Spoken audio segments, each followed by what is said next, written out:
Hey YouTube, it's Arcade Machine 15 here. After making my last video, I thought I should probably make another one to actually show you what I did to fix the problem, because I was just kind of describing it in my last video. I didn't actually show you what I did.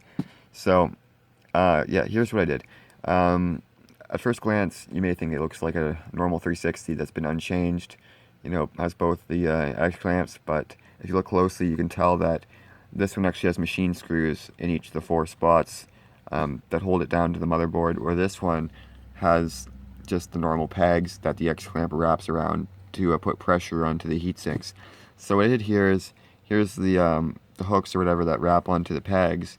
What I did at first is I got this and I used a hammer and flattened out all of the sides, and yeah, and then after that I cut the hooks that would have wrapped around the pegs off of this one, because they would have been touching that, because you know, they would stick out. This couldn't sit flat because they would be touching that. So I got rid of those, and I put metal washers under the X clamp right here.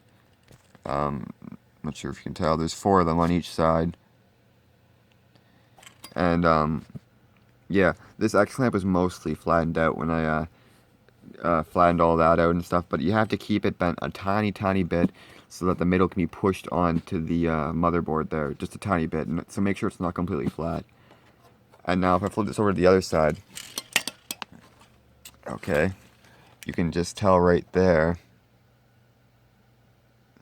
there's nylon washers there underneath the heatsink that is just raising it up enough, because if you don't put the washers there, the board will try to flex and it won't be sturdy. You know, like the washers are there to keep it straight basically, and to make sure it doesn't warp. So I didn't have enough washers to enough of the normal washers that would have worked fine to do that properly. So what I did is I had to get another set of washers, which are a bit thinner there. Like they're like I wish this would focus better, but let's see. There we go, a bit thinner. And what I had to do with them is I have a lot of these ones, so I actually just double layered them like that. So there's actually 8 of these on each side. There's 2 on each side of the bolts there. There's 2. So on each one there's 2. Adds up to 8. And then on the other side there's just 4 normal of the metal washers underneath the X clamp. So I wish this would focus better. There we go. And that's basically all I did. I put new thermal grease there as well. Arctic Silver 5 underneath the heatsink there. So yeah, it has 8 nylon washers, 2 on each side. It has the normal X clamp that's been flattened out with a little bit of a bend so that I can put pressure in the center there. You know, machine screws and metal washers underneath the X clamp. So that's what I did so far. And also, I had to use a hammer and bend a little bit of a inwards indentation into the chassis so that it could sit flat inside of here, because the machine screws actually make it raise a little farther than the X clamps would have been, so it wouldn't sit flat here unless I did that. So that's that. And now I'm just going to show you it's working again, because I can, I guess. So put that there. Let me hook it up real quick.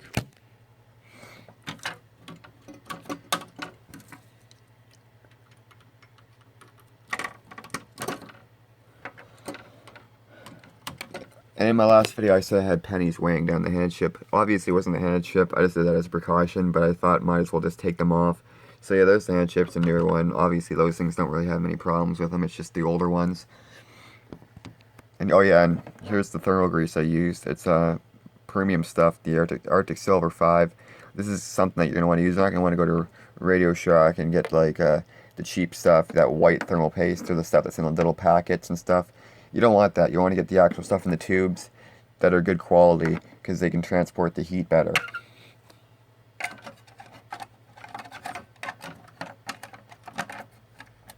Alright, that's good enough. There we go. Like that.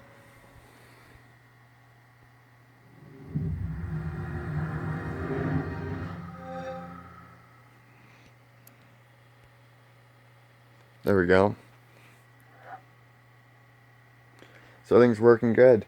Just need to make sure that there's equal pressure on the GPU. And I know people that make the videos, um, or the videos of the X clamp repair. They don't usually do it the way I do it. They don't use the old X clamp on the bottom.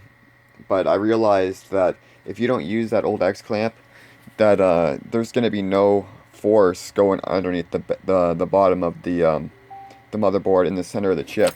Because let me get another X clamp here. Because right here, see it's bent. That pushes on the center of the chip underneath the board so that it has pressure going in the middle of it.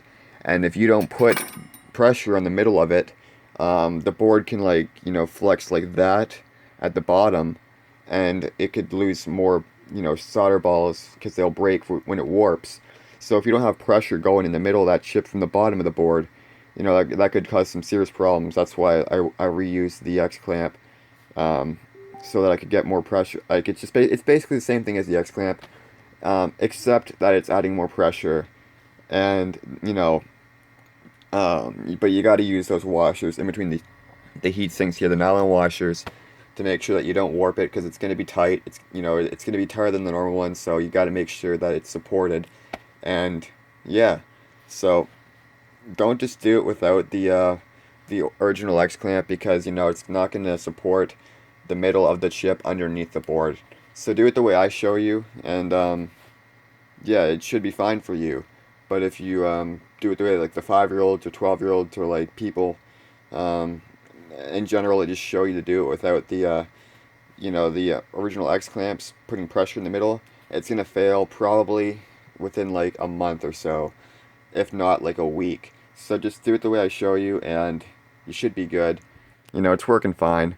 And yeah, like I say, do it this way, you should have no problems. Use the right thermal grease. You know, make sure everything's equal tightness. I didn't mention that yet. You know, you gotta make sure that each screw is, you know, tightened exactly the same or close to the same, and that you don't over tighten it. Like, just tighten it until it just feels like it's getting tight, and then don't tighten it anymore. And if you still have problems after that, tighten it a tiny bit more, and then, you know, see if that fixes the problem. And if not, you know, keep doing it until you get your problem fixed. You don't want to just go all, you know, blazing in this, like, tighten it as tight as it can go, because that will just totally mess the whole board up. So yeah, thanks for watching. Please rate, comment, and subscribe. And yeah, this is how I fixed it. And yeah, everything's running good so far. So yeah, see you in the next video.